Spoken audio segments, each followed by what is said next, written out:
Hi everyone, welcome to my YouTube channel. My name is Kemidisha, and on my YouTube channel I do share with you my life experience working as a housemaid in Saudi Arabia. So for today's video, I'm sharing with you the 6 main things that you should know before coming in an Arab home as a maid.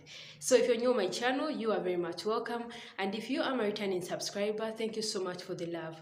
And if you haven't subscribed, please consider hitting this notification bell so that you'll be notified whenever I upload a video. So the number one thing that you should know is not everything that is stated in the contract is always true, or not everything that is stated in the contract to be given to you will actually be given to you. So for example, in the contract, this is why it is stated that a housemaid should be given an hour of resting every 5 hours of working. Let's just assume you start working from 7, meaning by 11 you'll be done with working, then by midday you'll be resting. Then you continue counting like that. Every 5 hours, you get an hour of resting. But if I'm to be honest with you, you are not going to get that anywhere. I came with 70 ladies and none of them got that. But I would like to encourage you or to tell you, don't let that let you down and be like, I'm going to change to another home because you're not giving me this 1 hour of resting. You will not get it anywhere. When you come in an Arab home, just know or always have it in your mind that there are new rules awaiting. There are new rules that you'll find that they're going to give you, or new rules that are going to govern you as a maid that are nowhere compared to the ones of a contract. So you should know that. It's also stated in the contract that a housemaid is going to be given basic needs. For example, soap, the shampoo, the pads, everything that a lady needs. But if you happen to get a good family, they'll keep on buying for you.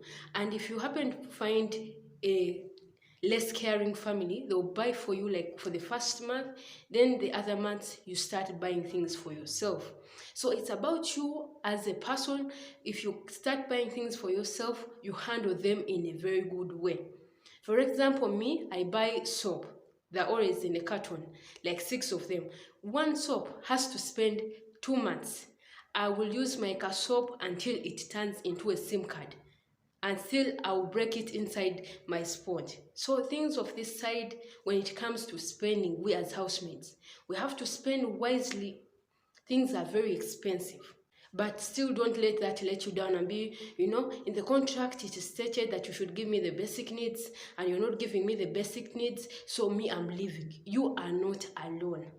I remember one of my friends who was complaining and she was like, Letitia, me, I don't get basic needs. So I also told her, I don't get basic needs.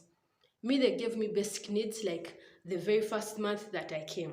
So after like 5 months, my deodorant was done. And I told my boss, boss, my deodorant is done.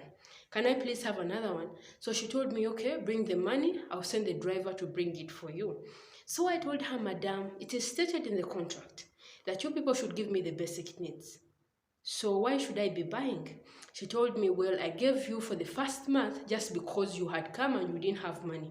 But right now you have money. You should buy things for yourself. I was like, okay, that's when I learned very well to handle my things, because things are really expensive here in Saudi Arabia. So that friend of mine, the boss told her, okay, let's make a deal. I'll keep on buying you these basic needs. But if you happen to break something of mine, you also pay it. The girl was like, boss, don't buy for me the basic needs.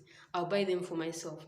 Then like after a month, she broke the table, the glass table, which was almost 500 riyals, which is like 500,000 in the Ugandan currency, without putting on the tax and the transfer fee.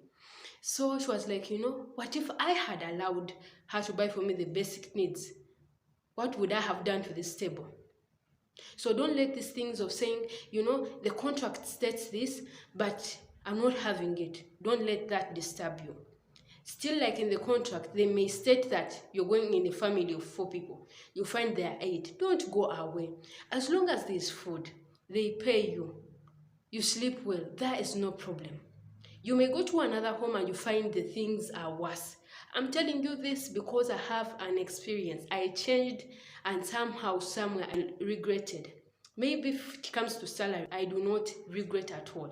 But other things like food, the sleeping condition, I do regret so much, but I'm happy with my salary.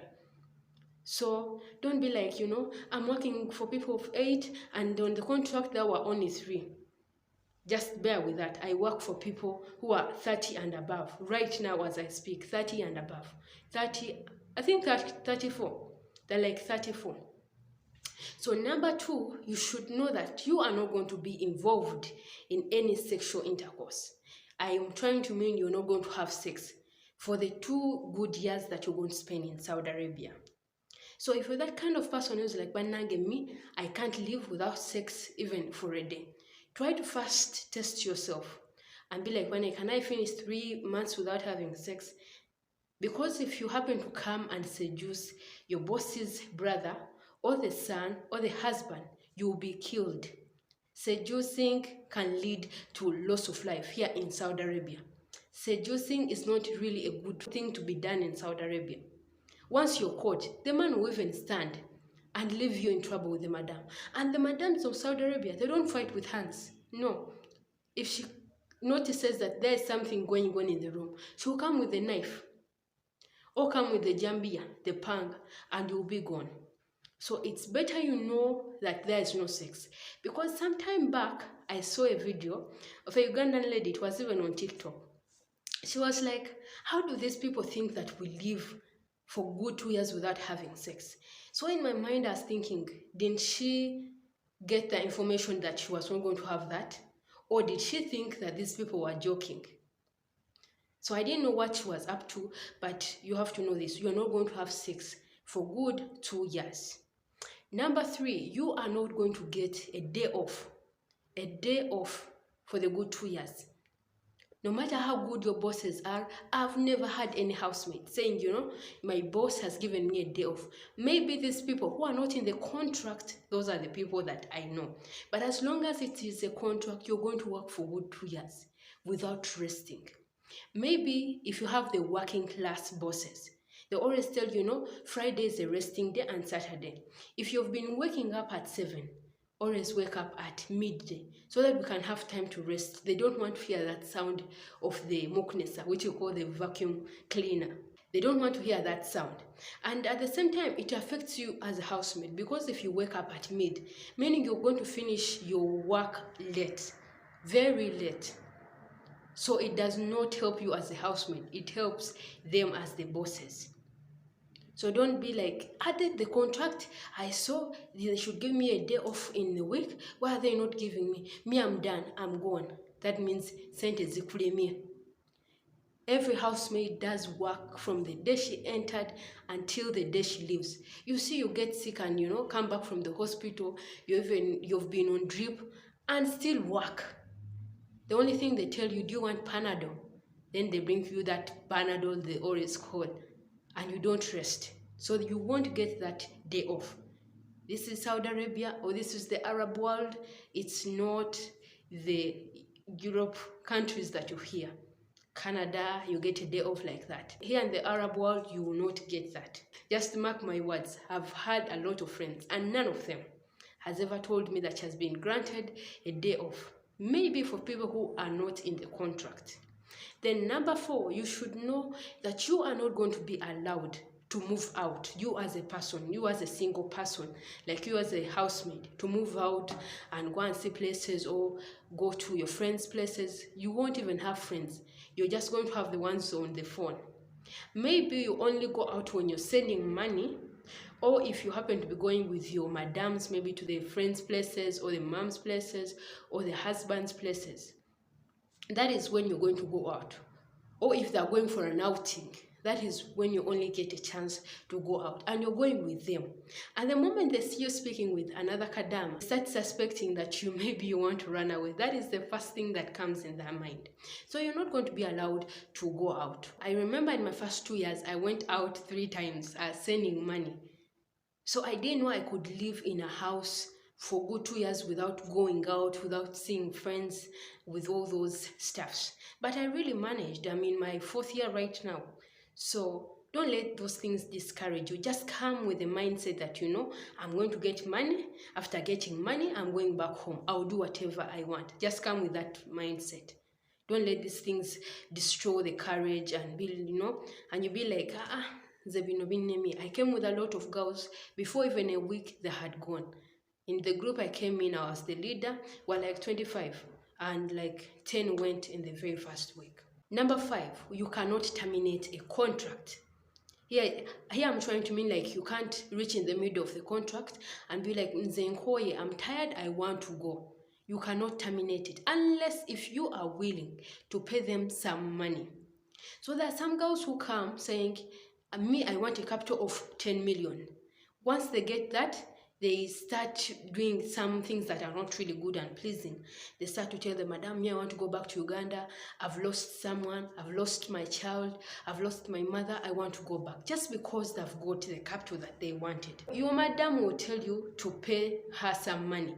Because you see, these company people or the agencies, they don't tell us that our bosses are the ones who have paid for everything. But in real life, or the truth is that the bosses are the ones who pay everything. They pay for your ikama, they pay for your passport, for your visa, for your ticket. They pay for everything. That's why they always ask that money back. So don't terminate your contract, or don't try to, because you may bring yourself problems. Work for your good 2 years and go back safe and sound. That is something I want you to know. If you think of terminating, just make sure that you have money that you're going to pay your bosses. And that won't show a great image. Once you get what you want, you're tired, you want to go. No, don't do that. And lastly, you should know that the weather condition will have to change. The language barrier, you have to first face it. And the food, you also have to get used to the new one. For Ugandans, we eat matoke, posho, beans. But here in Saudi Arabia, the most common food is rice and chicken. So I had one of my friends who didn't really eat rice. Like, she came for good 2 years and she was eating kubza. Something else, maybe like cheese, the plain halva, like that. She spent good 2 years without eating rice. Because she told me that whenever she ate rice, like, her stomach would start rolling. So come knowing that you're going to have a change in food and the weather. So the weather is always winter or summer. For me, I do have problems of allergies. Like during the winter season, allergies kind of really give me hard time, but I'm now used. So come knowing those things. As long as you know these 6 things that I've spoken about, I'm being honest with you, you are going to succeed in Saudi Arabia. Just come with the mind, I've come to work. I've come knowing that there are new rules for me, which I'm going to obey for good 2 years. And then you'll succeed and go back home. So if you know some other things that someone should first know before coming in an Arab home, please let me know in the comment section. And don't forget to give this video a thumbs up. You can also share it. And don't forget to subscribe so that you'll be notified whenever I upload a video. I love you so much. May God bless you. See you in the next video.